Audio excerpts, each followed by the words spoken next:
We started with the Hazardous Black, which when it was our initiative to kind of get back into play out on tour.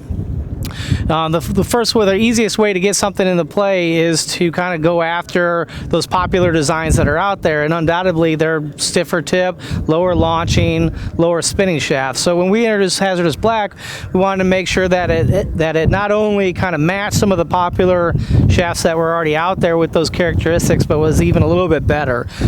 So that helped kind of get this line jump started.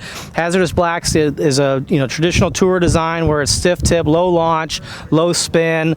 It's a little bit lower torque at 3.2, but we've added quite a bit of material to this, which gives it a little bit lower balance point compared to other graphite wood shafts out there, but it also allows it to not feel real harsh and boardy with the lower torque. So it took some vibration out with that, but still have a stiffer tip, lower launch. The Hazardous Yellow was the next introduction. Really the main thing with this is the counterbalancing at the butt end. So we repositioned the weight at the butt, great for heavier heads, longer lengths. This has been a real popular custom shaft at the OEM level. Probably have seen that available from a lot of the accounts that you carry. Because of the back weighting on it, it also launches just a tad higher than the Black, but maintains that lower spin. Red was the third introduction, and as you kind of see a trend, we went from low to a little bit more mid. Now we've got a higher launching hazardous shaft, because not everybody is looking for low launch and really low spin. This got immediate acceptance as a fairway wood shaft out on tour. It was very popular at the beginning with that. Some of the guys have since taken it into the driver, and those are great for the ones, again, if you're looking for a little bit higher launch or a little bit more spin for a player, you got in the hazardous line, you've got the red. And then the last one is the T11 Hunter, and this kind of our Cadillac of shafts. T11 Hunter stands for the material that we buy from Torre Company, who supplies all the aerospace, like Boeing and things like that. So we get the same material as they do, very tight specs on it.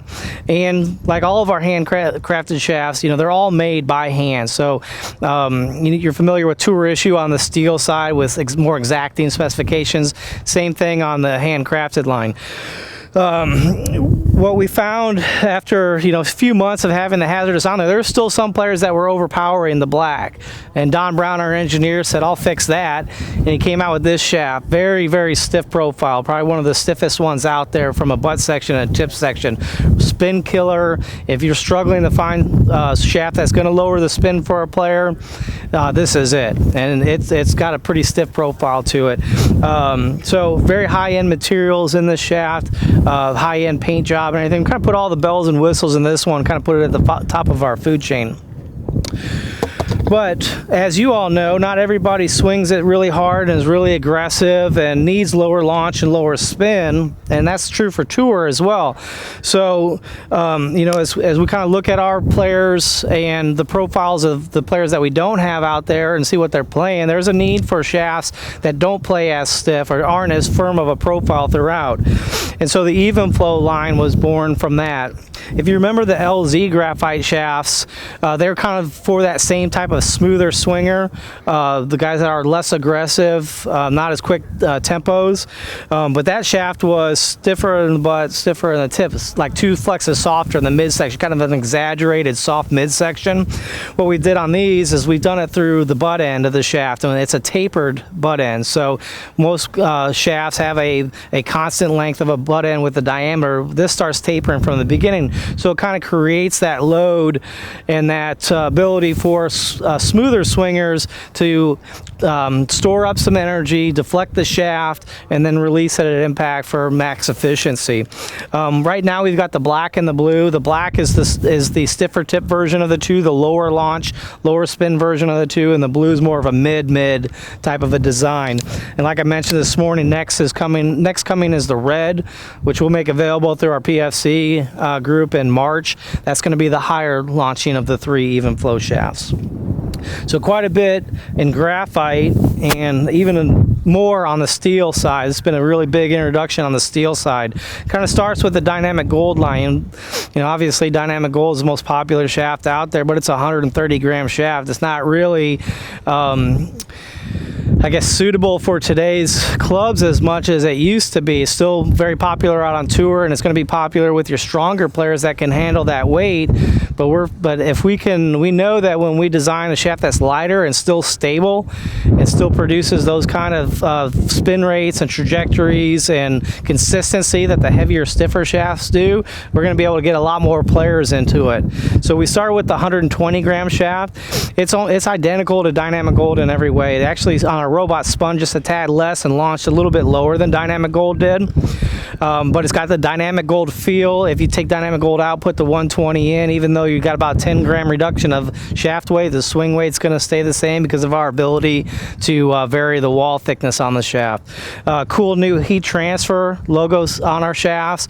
Probably saw it on the LZ when we introduced that, going longer length, kind of banner type graphics on it. Doing the same thing now with this new Dynamic Gold line. So sharp look and good feel for Dynamic Gold type players and something lighter.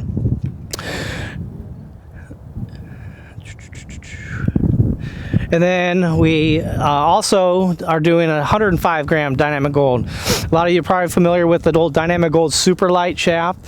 This is replacing that. When we did the Super Light, they designed it how we wanted it. We wanted a shaft that was about 105 grams, that was the same stiffness, same profile as Dynamic Gold. They achieved it, but at the, I guess at the risk or the cost of feel. The Dynamic Gold Super Light shaft was a very harsh feeling shaft because it was all controlled by the diameter. Well, through new technologies, new designs, we've duplicated the ability to take a shaft down to 105 grams but still have the same profile as Dynamic Gold without that harshness. The shaft, that's probably one of the first things that you'll feel, is it's got a fairly stiff tip design to it, but it feels a lot better than other lightweight, stiffer tip, lower launching shafts. Now I'd say by virtue of the weight and everything, I'm not going to tell you it's the same exact trajectory and spin rate as Dynamic Gold, but it's going to be pretty close, and especially the feel of Dynamic Gold. Swing weight will be the same as well.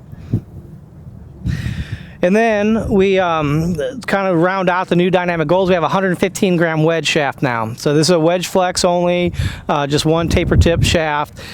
But it's bridging the gap. You know, as I'm sure you all are seeing, that you're putting lighter and lighter weight shafts in the steel or in the irons, whether it be steel or graphite. But the predominant shaft in wedges is still Dynamic Gold. So again, we're kind of faced with that really heavy shaft that's kind of just the default shaft out there. But that transition from someone going to graphite or going to a 100 gram or so steel shaft, there wasn't really that product in between and that had that performance like Dynamic Gold. So this is kind of our bridge to that. So our marketing, our fitting recommendations are going to be, if you're playing 110 or less iron shaft, you've got a 115 gram wedge shaft to complement that instead of having to go all the way to a heavy 130 gram shaft.